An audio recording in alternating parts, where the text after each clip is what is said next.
Plano de leitura.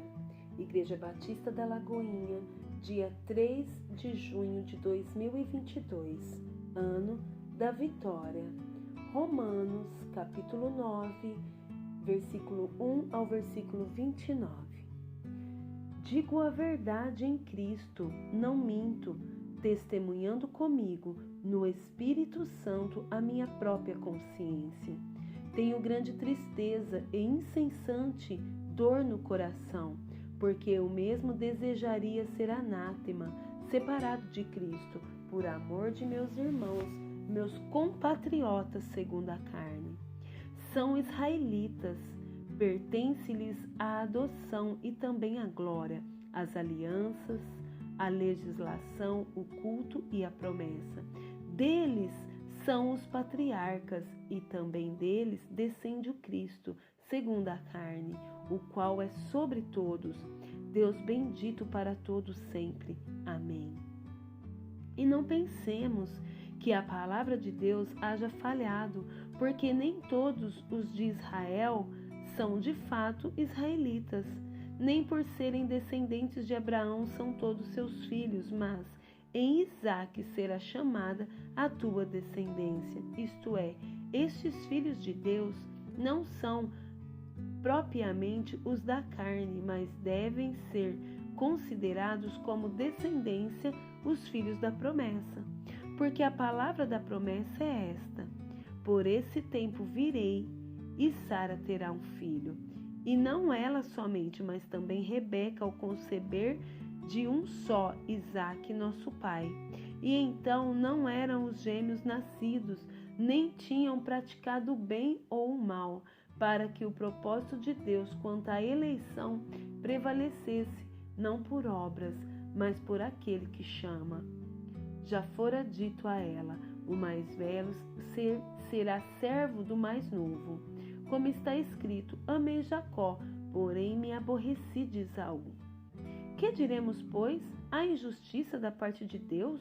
De modo nenhum, pois ele diz a Moisés: terei misericórdia de quem me aprouver ter misericórdia, e compadecer-me-ei de quem me aprouver ter compaixão. Assim, pois, não depende de quem quer ou de quem corre, mas de usar Deus a sua misericórdia.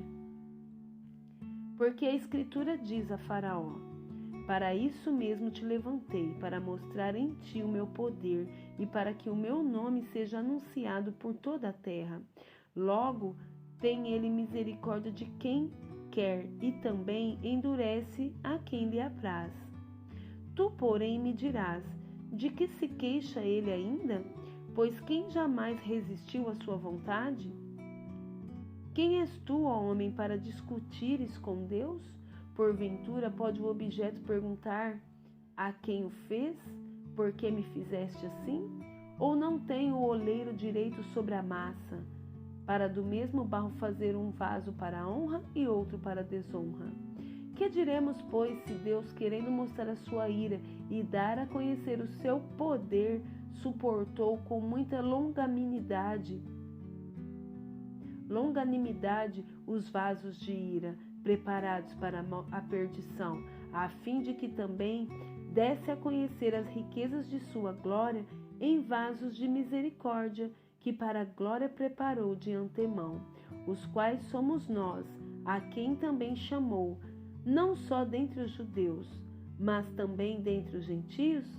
Assim como também dizem Oséias: chamarei povo meu ao que não era meu povo, e amada a que não era amada.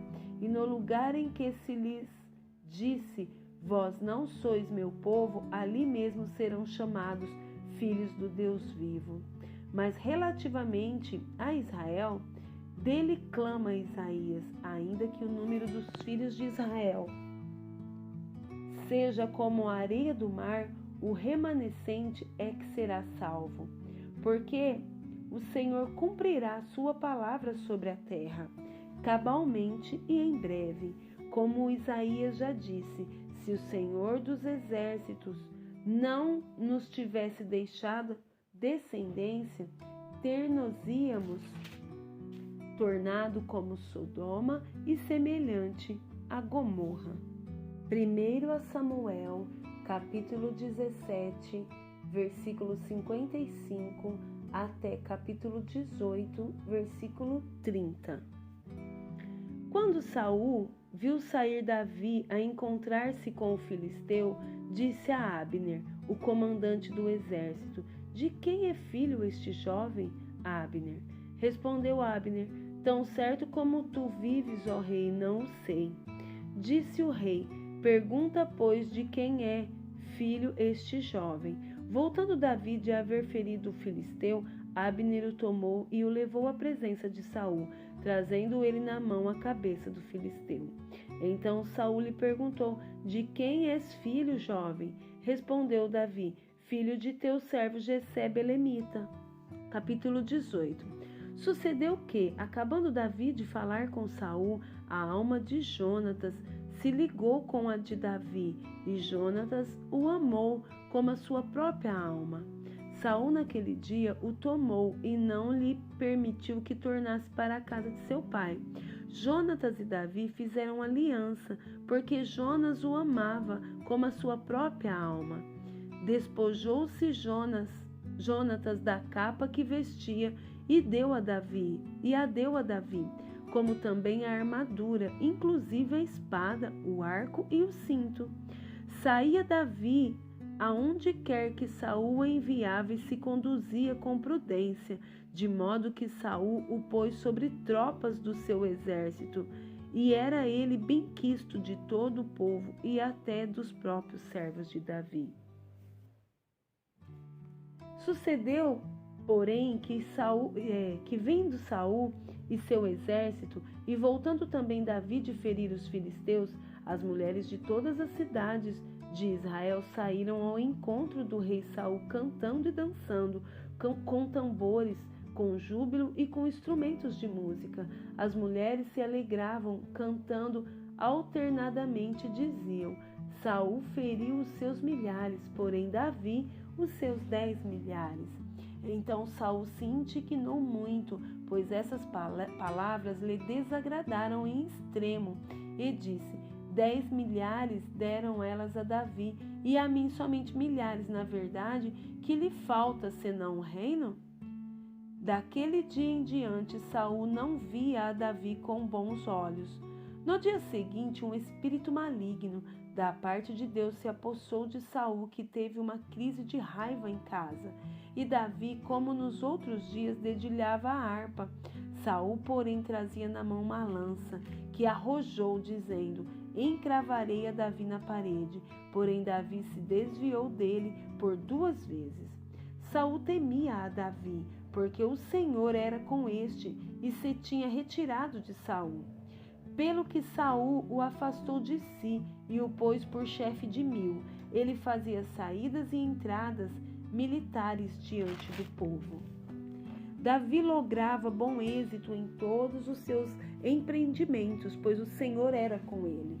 Então, vendo Saul que Davi lograva bom êxito, tinha medo dele. Porém, todo Israel e Judá amavam Davi, porquanto fazia saídas e entradas militares diante deles.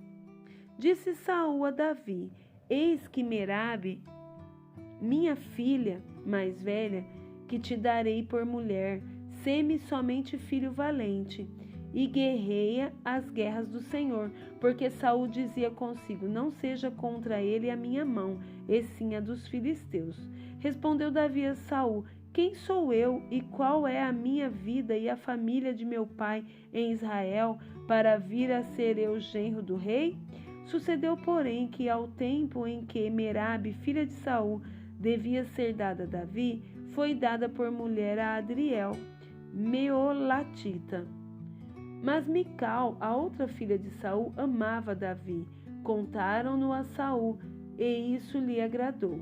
Disse Saul: "Eu lhe a darei para que ela lhe sirva de laço, e para que a mão dos filisteus venha a ser contra ele." Pelo que Saul disse a Davi: "Com esta segunda serás hoje meu genro."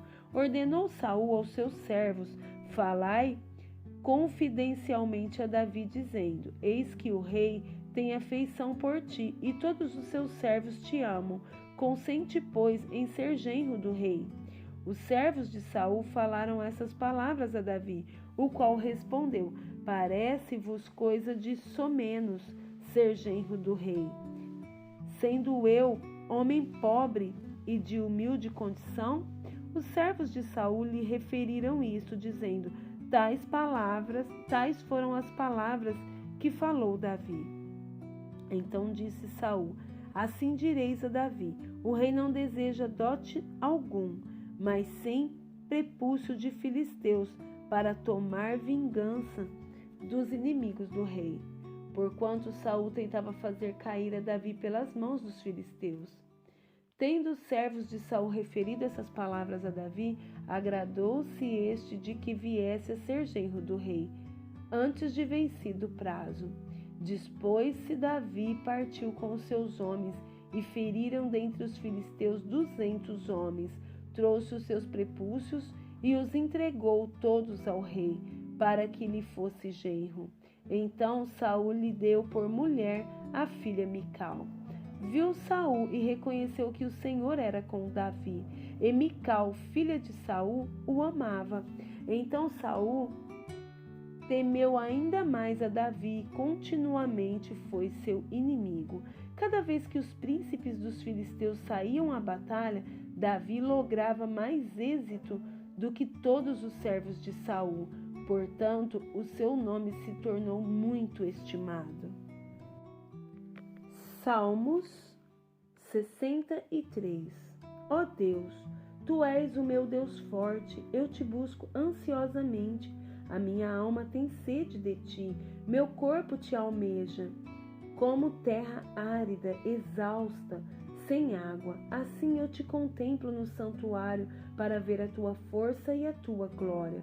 Porque a Tua graça é melhor do que a vida, os meus lábios Te louvam.